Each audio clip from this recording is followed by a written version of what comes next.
Hello and welcome to the Success Showcase. I'm your host, Eric Lopkin from the Modern Observer Group. And with me, as always, is Chip Janiszewski from the Happiness and Success GPS. Chip, how are you doing this week? Doing great. How about you, Eric? Doing fantastic. Can't believe it's January already. Next Monday's February 1st. One more winter month down. Yeah, time tends to go quickly. Not only are we zipping through winter, but I was just taking a look at past podcasts, and we are at 155 episodes already. Whoa. So we've been doing this a while, got it under our belts. And of course, the best shows are when we've got special guests, and we've got one here today. Avi Smith-Rappaport is a remarkable man. Aside from being a business owner, he's an Ironman triathlete. During COVID, he spearheaded a program to get computers into the hands of those that didn't have it so they could do remote learning. We're just absolutely thrilled to have him. Avi, welcome. Wow, that's a very nice intro. Thank you. I'm absolutely thrilled to be here with two solid men out there making it happen. Thank you for having me. No, it's awesome to have you here. I mean, I go way back on the networking scene. I'm sure you do with Eric too, but I mean, you do so many wonderful things. You started your business, early 2000s, and the other things that you've done. I mean, you have done work in the Dominican Republic and a lot of other things too. So, I mean, besides having a wonderful, wonderful company, you're just multifaceted. You're talking about trying to get yourself less busy, and I don't know what you're going to knock off to do that, but God bless you. I mean, every day when I wake up, Chip, it's like the world needs some more help. It's like, can't it just stay fixed one of these days? So yes, there's unfortunately, not unfortunately, it's the way it is, man. So yeah, I'm going to be doing what I can and trying to do and doing my part for as long as I'm able, for sure.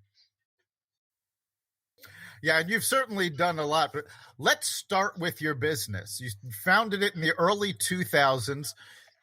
Tell us how you made the decision to go into business and what your journey's looked like since then. All right. Thank you. It's a good question to start us off. 2004, January 1st was the official beginning of We Care. It was a phenomenal time in my life. And it was quite a busy time. How I started? Well, I was working for a private company at the time, and out of school, I also worked for a private university for a while.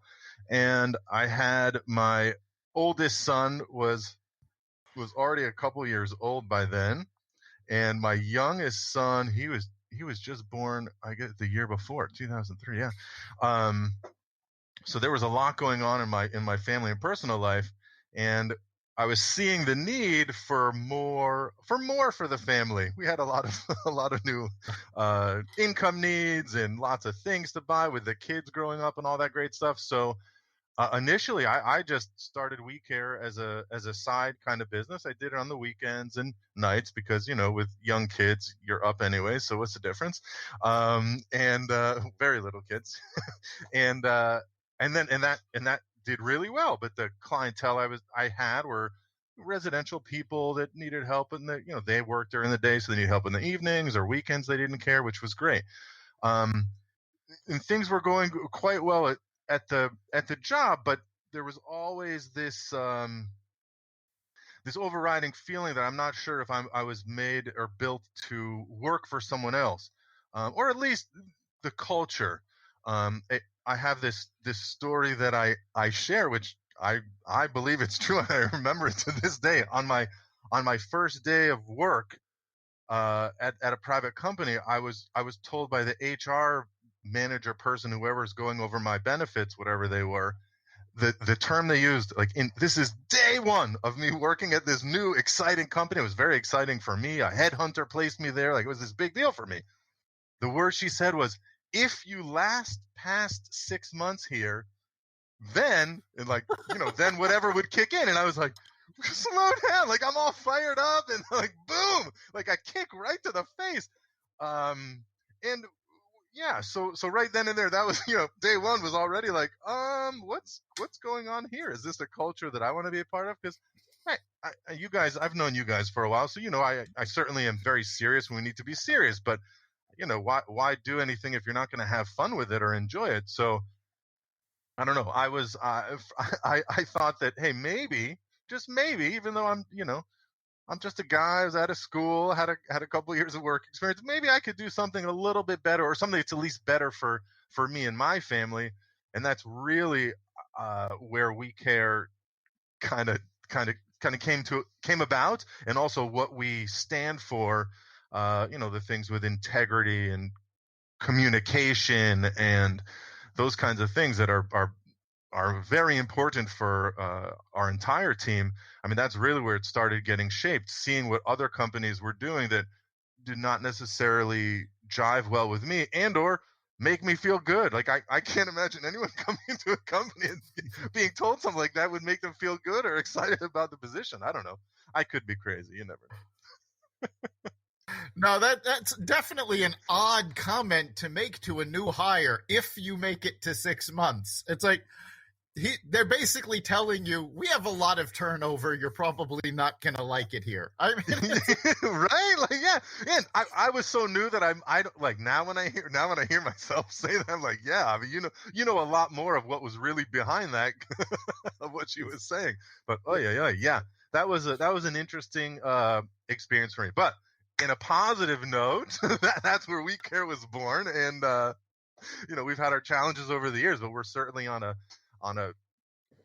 really fantastic street. We're poised really well, and I have I'm so blessed to have the team that I have on my side. It's every day I wake up and just am thankful for the people that I have to count on and help carry out this vision.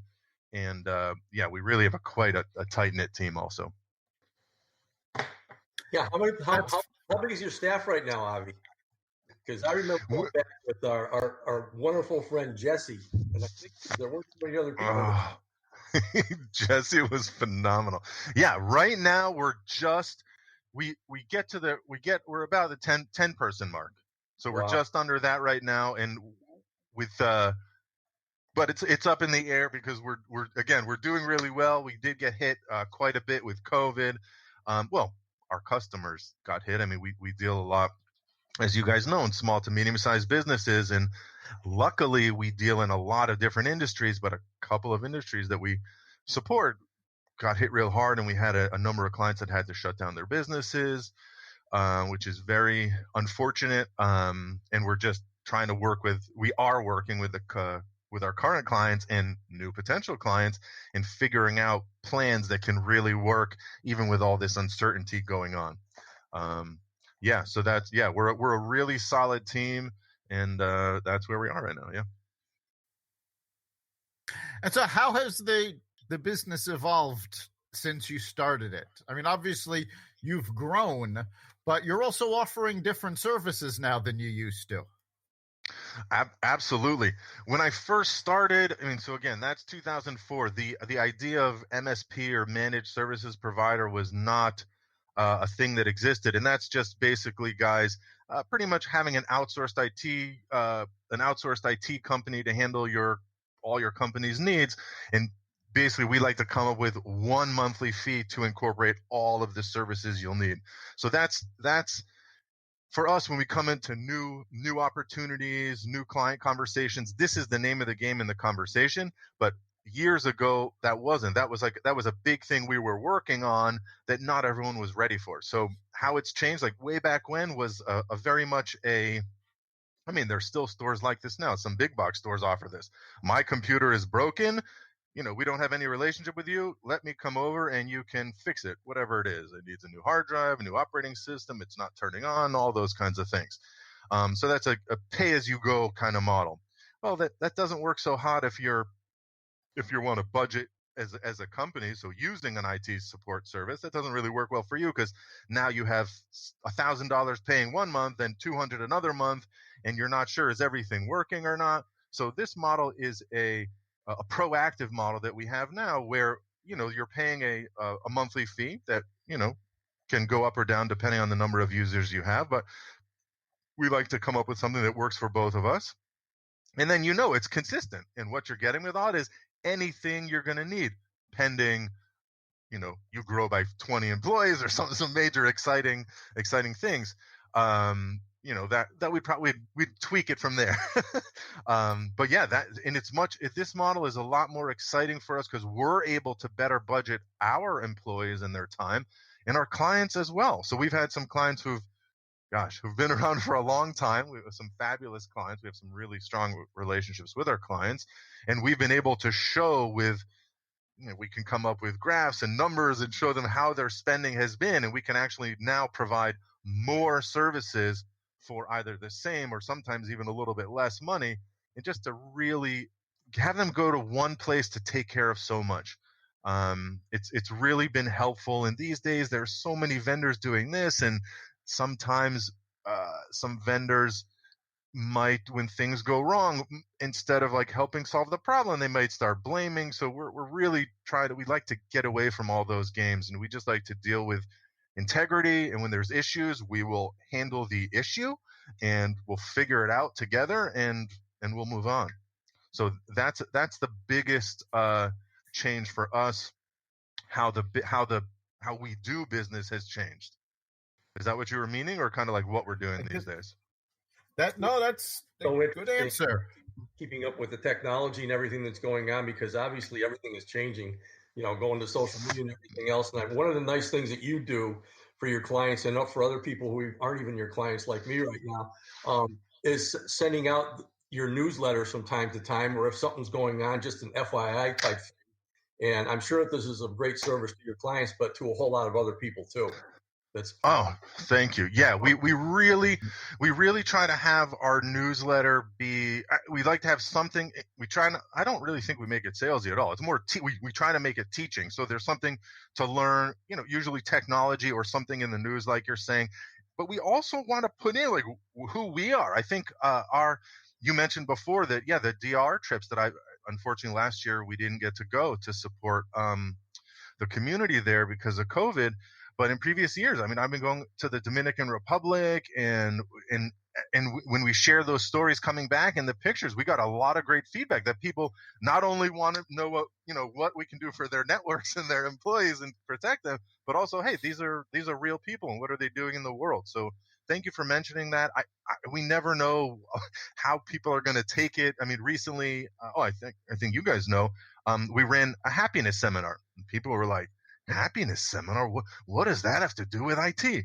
So, well, we think it has actually a lot to do with IT, even though it's not specifically technological. But happy employees, they're going to be more productive. Happier employees have less issues.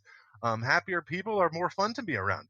Our clients, that communicate with us, our clients are happy with their IT. So that's great. How can we make them happy not only with their IT? So it seems like a little bit of a stretch, but we don't care. It's good. We're trying to spread out good in the world, and if it helps our clients, great. If it helps not our clients and they hear about us, hey, that's also great. Because to survive, we also need more clients. That's a true story, also. Fantastic. Now, you just touched on your annual trip to the Dominican Republic. Why don't you tell our listeners a bit about how that got started and what you do down there? Absolutely. The way I heard about this was my older son Sam was starting in high school, and his Spanish teacher brought up the fact that they were doing this service trip in the Dominican Republic, and he was at a magnet school in Hartford for high school, and the woman mentioned that they also worked with the Watkinson School, which is a school right in Hartford, Bloomfield line, right next to the University of Hartford. And my son, being who he was, when the teacher asked for volunteers, said, my dad will volunteer. And this is like, he literally heard about it in class that day, right? There wasn't like a texting to me or like, would you be interested? So he comes home, tells me about this, and he's like, you're right, son. I would like to chaperone such a trip. And so initially it was just a fun thing to do with my son and go out and do some good in the world. And we started having meetings, and the team. So these are all high school. I mean, there's adult chaperones coming, but the main group of people are high school kids. So I think they're from sophomore through senior year. And the first year, I don't know how many we had, about 40-ish kids or so. We had meetings at Watkinson. We're getting together, learning each other, playing learning games. We were organizing lots of supplies. So the trip is aimed at supporting the Bate is one of them. Bate in the Dominican Republic is the name of the villages that sugarcane workers live on. And they do not get support. The private ones do not get support from the government at all. And they make very minimal money. Like it's very disheartening how they're treated. Anyhow, through that also, we're also supporting multiple other communities. We bring a contingent of doctors to help see as many patients as we can during the time. And we also are helping building a school. So it's a multifaceted trip. And it's just been absolutely phenomenal. So going there, seeing these high school kids give of themselves was just, it opened. I mean, I don't know. It was the second day on the trip, I was already in love with all the people there. I mean, we're working hand in hand with these people who have nothing, and it's I've never experienced people living in such a manner, and it really struck home with me. And then what really uplifted me was all these kids, and we're talking about kids from Hartford, Glastonbury, all different towns, varying degrees of haves, have-nots, and just watching them give of themselves and get dirty and shovel through mud and other yucca stuff and build these houses. I mean, it was just, it's still, I get chills when I talk about it now. And to see my son be a part of this and like him, I grew up, with a learn that you want to take care of your world out there, and to see him taking a step towards doing this and him being the driving force at it just blew me away. And I still have a bunch of the kids when I see them. My younger son is still goes to school there. They're not on campus now; they're virtual. But it's nice. I can see some of my kids who I took on these trips, and just hearing how amazing they're doing in life. And that is one of the most impactful things that I've been a part of over the past. Well, it's been five years now. We've been going 4 years. We didn't go last year. Yeah, that's just amazing. Unfortunately, here in the United States, we tend to forget that even the poorest people that live in the U.S. are among the top 1% globally. So there are so many people out there that need the help. And it's fantastic that the schools are doing this, that you chaperone those trips. It really gets you right into the heart of it.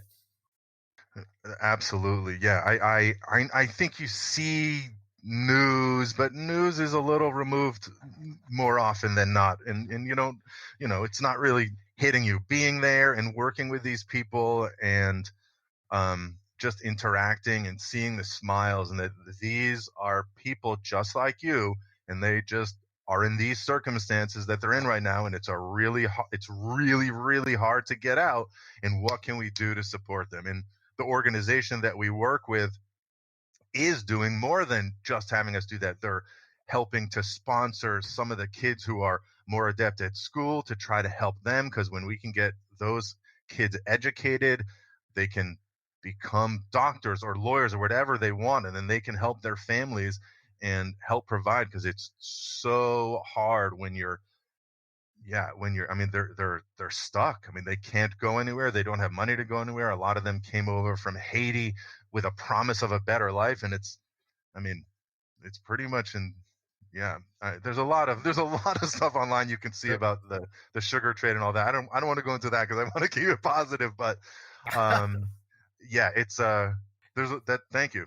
Yeah, we're doing what we can, and with COVID, it's really difficult. And my leader, Jenny from Watkinson, who's amazing, she's trying to figure something out so we can do some sort of support to help them while we can't really be there. Yeah, and I imagine that even though you're over there and these people are in what we would call dire straits or whatever, they're probably some of the happiest, most grounded people you ever met in your life. Would you agree with that? Oh my goodness. I have some videos and of just us playing with the kids, because also part of our trip, yes, we're there to work, and we are go there, we're going to build a house for someone who's going to live in this house before we leave for that week. But yeah, you see these kids and what are they playing with? They don't have action figures so much or that. I mean, some people bring things like that, but that's not really their thing. They're just playing, have a good time, singing songs, and they just love to be around you.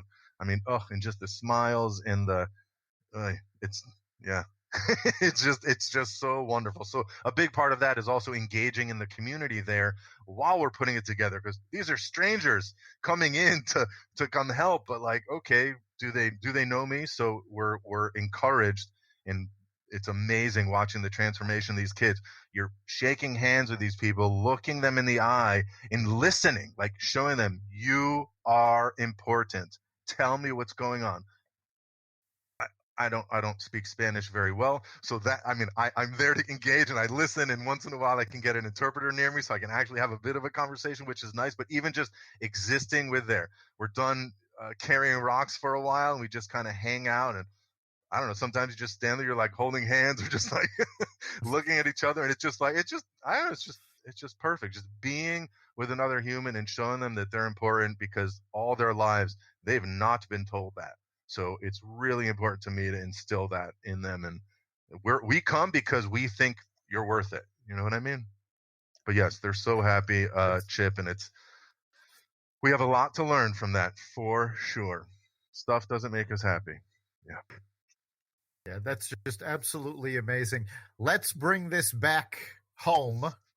And of course, during COVID, you spearheaded work to get computers to students who didn't have them so that they could do remote learning. So how did that come about? And, what happened with that? How's that going? Gosh, good one. That's a good one. Yeah, we came up with what we called it the We Care Computer Students in Need program back, I think, in March. We do a lot.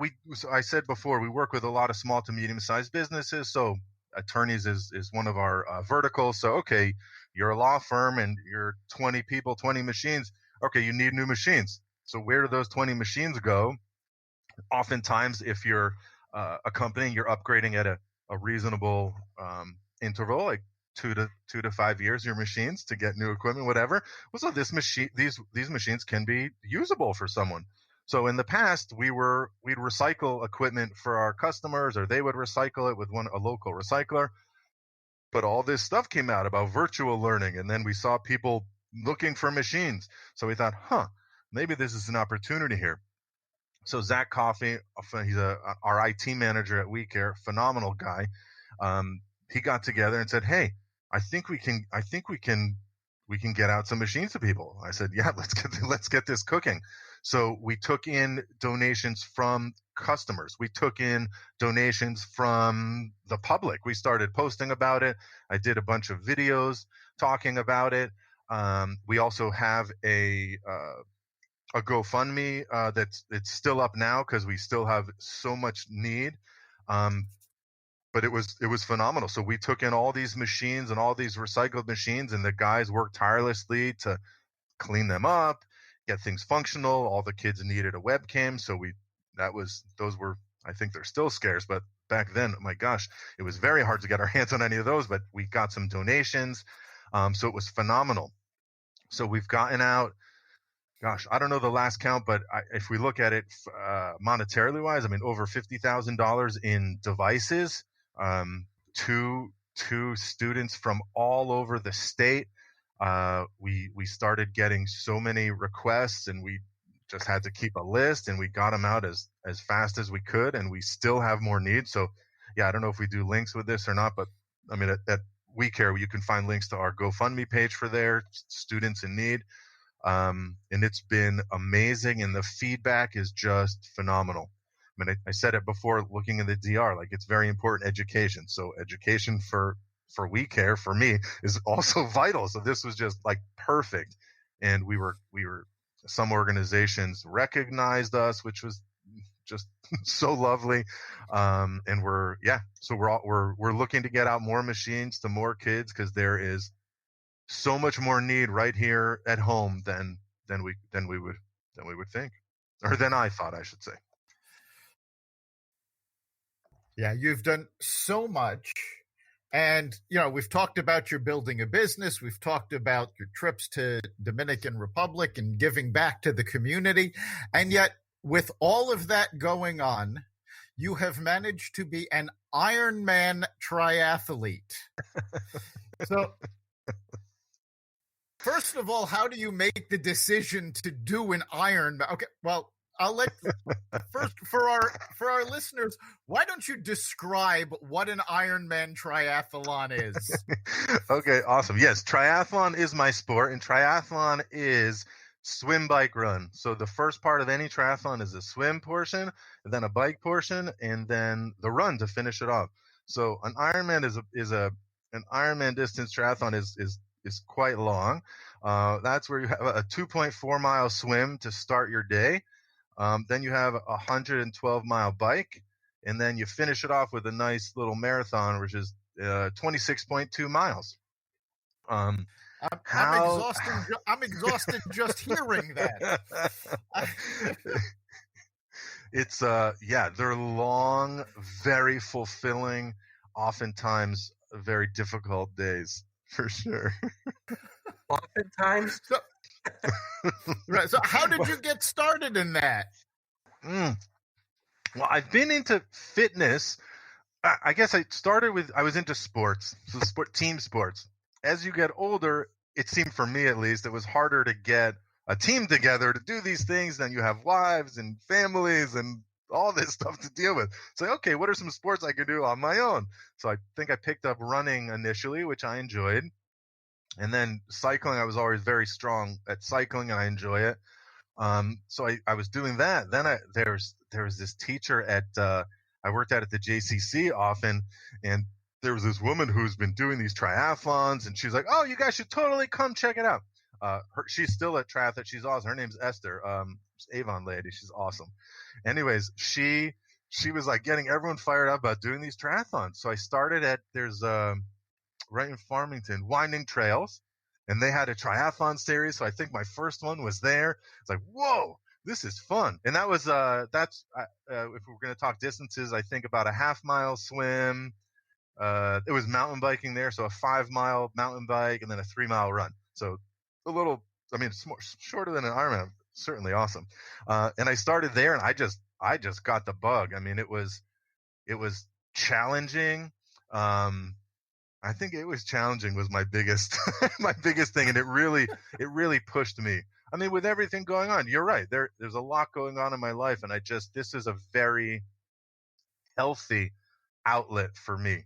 So when I was training for the big races, I've completed 4 already in my career. The big races, I raced smaller ones every year except last year. And it's just early days. So when you're going to train to bike 112 miles in a race, I'd wake up really early, like on a Sunday, to do my long rides, and I'd probably get upstairs about lunchtime with the family to have lunch, and then probably go for a run after that, because you want to break your workout so your body can get used to biking after running. Running after biking, or biking after swimming. I think the challenge really is what still drives me. And when I look at something and I get a little scared by it, but I know it's a healthy, a legal, whatever kind of thing, then to me, I think in my mind, like, all right, why is that scaring you? And what can we do so it doesn't scare you? Or what do you need to do to conquer that fear? So triathlon I could talk about for all day long. I don't know if that's answering your question or if I'm just rambling, but wow. Yeah.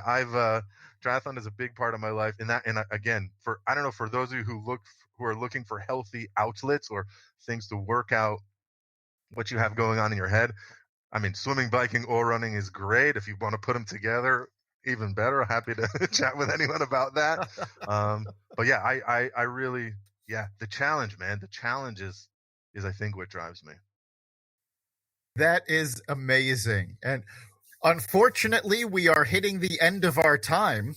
So before we go, Avi, for anybody that wants to get more information about We Care Computers, where can they go? They can definitely go to the internet at wecarecomputers.com. And there they'll find all our contact info. If they want to call us, the number's there, or I can say 860-836-4191. Excellent. So, Chip, what do you think is the big takeaway for this episode for our listeners? Man, we could do another half an hour show just on that. I mean, the seventh of Stephen Covey's 7 Habits of Highly Effective People is sharpening the saw. I think you take that to the next level for sure. But, you know, hearing about your first day at work where the sign on the wall probably said the beatings will continue until morale improves. Founding We Care Computers, and most importantly, I mean, you got a full-time job and you're a full-time public servant. Community intellect and positivity is the main thing that keeps you going and can keep everybody going. And it is a choice every single moment, as we talk about all the time. So God bless you, Avi. So great to have you here, and just keep on keeping on, man. Thank you, guys. This is an absolute pleasure, and I appreciate all you guys do out there. Thank you so much. Yeah, we're so glad you could be with us. I think for me, the big takeaway was summed up near the end when you said, why does this scare me and how can we make it not scary? It's like, that's it. It's just, you know, facing your fears and moving forward. That's a great message for people. So thank you so much for being here. Oh, that's great. Absolutely. You've been listening to the Success Showcase, part of the Xvadio Podcast Network. You can find us every week at xvadio.com/podcasts. You can also find us in the Apple Podcasts app, Google Play, Spotify, iHeartRadio, Stitcher, and wherever you find podcasts. Remember, make this your best week ever and make next week even better. We'll see you then.